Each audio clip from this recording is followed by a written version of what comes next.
Subbu and I'm Shankaran from IEEE. Let's start taking a deep dive into NIST CSF 2.0. Okay, so we're going to have there's going to be a series of videos on NIST CSF 2.0, and we're going to have a discussion about each and every clause as a part of the checklist. Okay, the first clause that we're actually going to have. Let me share the screen. This organization mission is understood and informed cybersecurity risk management. Okay. Now let's be very clear. Okay, see the CISOs of a particular organization will be from a diverse background. For example, if I'm going to hire somebody for my the training organization, there are very rare chances that he would have been a CISO for the training organization. He would have been a CISO for a bank. He would have been a CISO for a retail company, telecom, okay, a pharmaceutical company, blah blah blah. So the organization mission, okay, which for my company will be totally different from the companies for which I had been a CISO for. Okay, so long. Okay. Now we need to articulate the mission, vision, goals, objectives very clearly. In fact, the last video we had a glimpse of what vision, mission, goals, objectives are. We need to articulate it very clearly to the CISO and the information security team or cyber security team, so that they're all well informed on what they're supposed to do. For example, if an let's say a CISO is from an organization which had the PCI DSS complaint, see, he's very much conversant with the card data environment, card holder data, etc. But if he's going to be next door, he's going to be an CISO for an organization which works more on collecting the personal information from the data subject. Okay. Now the technical scope is going to be the personal data is at rest, or it's going to be in transit, is going to be in use. Okay. So the card data environment and the PII, okay, technical scope is, the things are very similar, but the way he's going to approach is going to be different. Okay. There are a lot of managerial controls that he has to put in across the personal data handling. Okay. So the cybersecurity requirement must be articulated extremely clearly to the cybersecurity team and its head, which is the CISO. Let's look at the other things. Okay, understanding the organization mission. In fact, we discussed about this in the last video. Organization mission serves the foundation for the effective cybersecurity requirement. See, there are organizations where they need to get involved with the public more and more. For example, if the government entity, healthcare industry as a part of the government, okay, so they need to interact with the people. Okay, that's a veritable base for it. Okay, but again, if you look at the same government, it's going to have National Intelligence Agency or CIA, FBI, KGB, Mossad, etc. Okay, so they cannot have more interaction with the people. Okay, they need to have a clandestine operation. Okay, and then their interaction with the public is as and when necessary. So every organization has got a different flavor. Okay, the CISO must understand the flavor, and the organization should also make it very clear to the cybersecurity team what its mission, vision, goal, objectives actually are. Okay, understanding the vision statement is sample Disney to make people happy. Okay, if you are going to make the people happy, then you have to deliver something to the people to make them happy, right? We cannot keep everything confidential. When you are on the entertainment industry, the confidentiality is subjected to the other data. Okay, not your what you are actually producing. Okay, similarly Amazon. Okay, you need to deliver the goods to the people. Okay, you need to advertise. Okay, so the details about the product needs to be very much visible outside. So every industry is different. Okay, when you are applying the NIST CSF, okay, we need to take a cautious approach in actually doing it. And similarly, a sample mission statement. Tesla, okay, the Elon Musk company, to create the most compelling car company of 21st century by driving the world transition to the electric vehicle. Now, the mission, vision, etc., we need to translate it to the cybersecurity language so the cybersecurity team understands. Okay, even in case of a cybersecurity, the developers and the system administrator, infrastructure support guys, they don't understand each other. That's the reason why we have the DevSecOps. Okay, when for the application developers, the functionality, usability, performance, okay, is the foremost of importance. Okay, but if you look at the cybersecurity, no.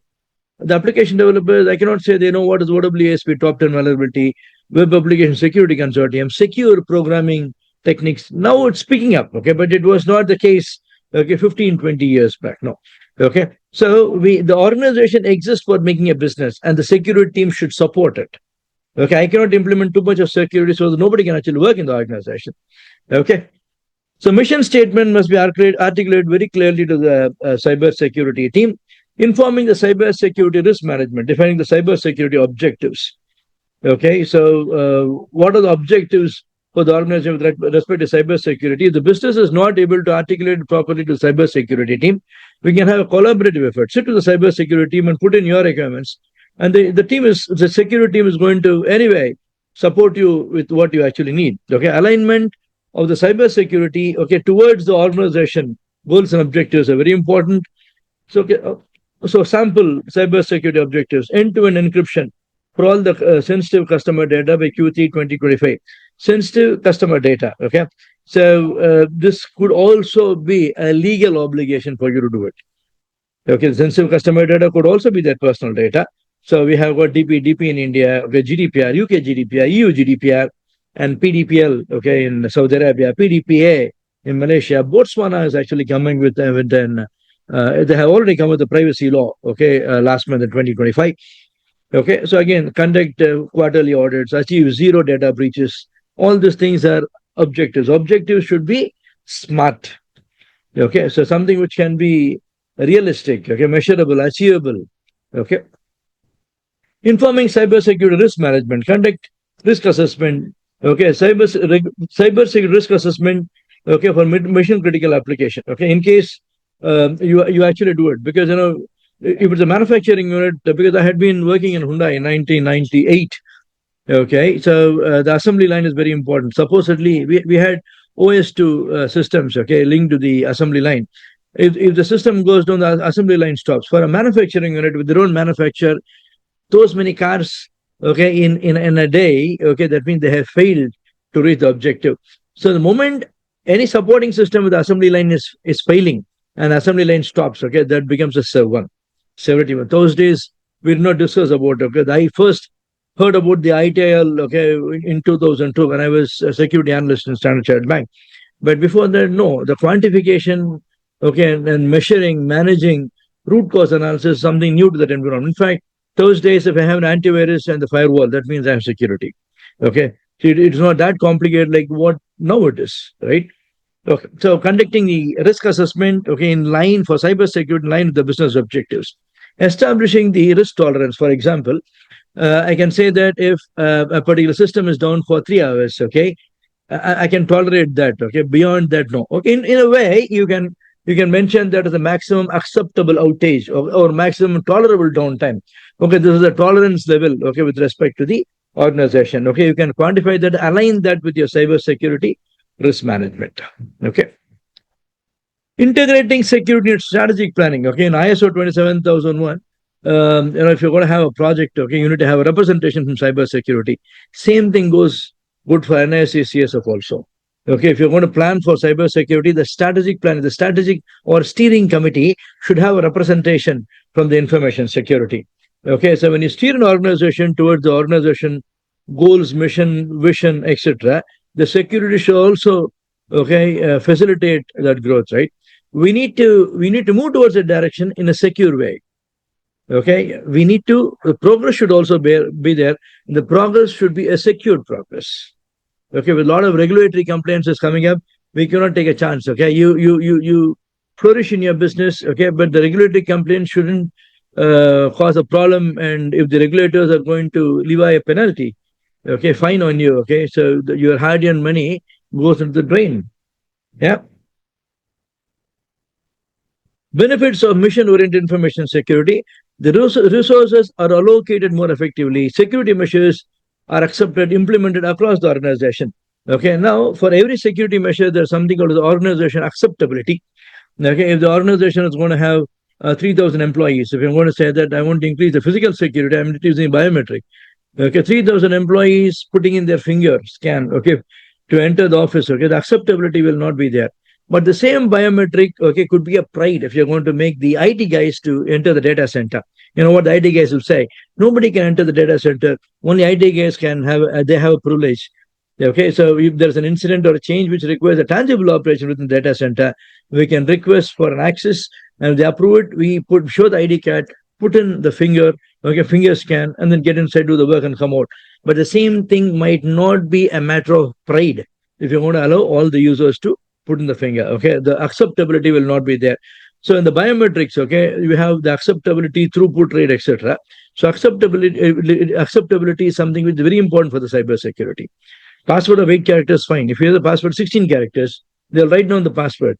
You might be strong technically, but administrative wise, it defeats the purpose of having a strong password. Okay.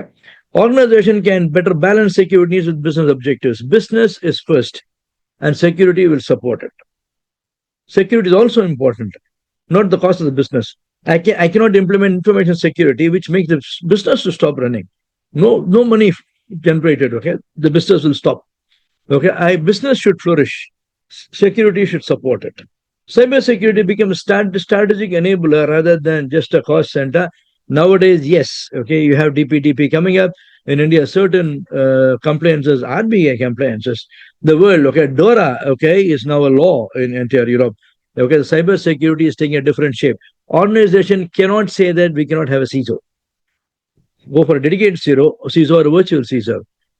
Okay, so you need to have a CISO who's going to take care of your cybersecurity requirements. Okay, continuous alignment. Okay, your business will change continuously. That's why you need to revisit the risk. You need to revisit the strategy alignment periodically. Risk is not a one-time activity. I cannot say that, you know what, last year in August I did a sugar and BP test. I'm normal. Okay, now also I'm normal. No, we know that we need to health check periodically. That's why the security check is actually called the health check. Okay, you need to assess continuously, align yourself. That's why the management review meeting and service review meeting with the respective teams are going to help you with it. Okay, for example, the manufacturing unit might be manufacturing a car. Okay, then they'll say, okay, we'll manufacture an SUV, then an MUV. Okay, so the things are going to differ. Multiple assembly lines, multiple applications, multiple teams. Okay, you need to always tap upon the requirements of the business and align yourself as a security officer. Align yourself with the business objectives. Okay, so that's all for your first class with respect to the NIST. Stay connected, stay subscribed for more videos on NIST CSF, CISSP, data protection and penetration testing. Thank you very much. This is Subramaniam Shankaran from IEEE, signing off for now. Cheers. Bye-bye.